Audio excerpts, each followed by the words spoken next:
Hello বন্ধুরা, মায়ের family স্বাগত। আবার একটা রেসিপি নিয়ে তোমাদের সঙ্গে শেয়ার করার জন্য ফিরে এসেছি। তোমরা দেখো, একটা বাঙাল রান্না নিয়ে এসেছি। বাঙালরা খুব এই জিনিসটা খেতে ভালোবাসে। চাল কুমড়ো দিয়ে চিংড়ি মাছ দিয়ে অনেক রেসিপি হয়। চিংড়ি মাছ দিয়ে, তারপরে মশলার মধ্যে জিরের গুঁড়ো, ধনের গুঁড়ো, লঙ্কার গুঁড়ো, হলুদের গুঁড়ো, আর সম্বরে দিচ্ছি একটা শুকনো লঙ্কা, তেজপাতা আর জিরে ফোড়ন। এই ফোড়ন দিলাম। এইবার মশলাটা দিয়ে দেবো।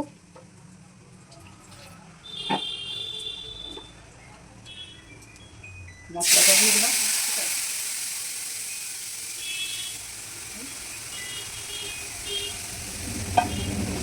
মশলাটা একটু কষানো হয়ে যাবে, তারপরে চাল কুমড়ো এটা আমার বলবো। হ্যালো বন্ধুরা, তোমরা এবার দেখো, মশলাটা ভেজে নিয়েছি, এবার তেল ছেড়ে গেছে। এবার আমি একটুখানি এই চাল কুমড়োটা দিয়ে দেবো। চাল কুমড়োটা একটু যখন মজে আসবে, তারপরে বেশ এই মিষ্টি কুমড়োটা দিয়ে দেবো। মাছ, মিষ্টি কুমড়ো এগুলো দিয়ে দেবো, ভেজে রেখেছি।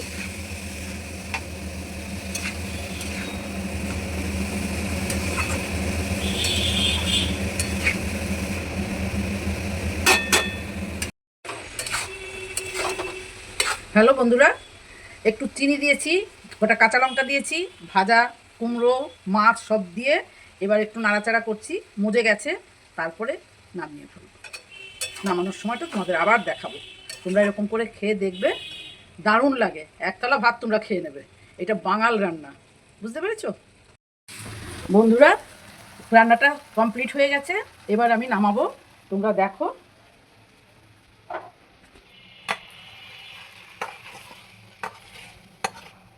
চাল কুমড়ো, দেশি কুমড়ো, চিংড়ি মাছ দিয়ে ঘন্ট, এটাকে ঘন্ট বলে।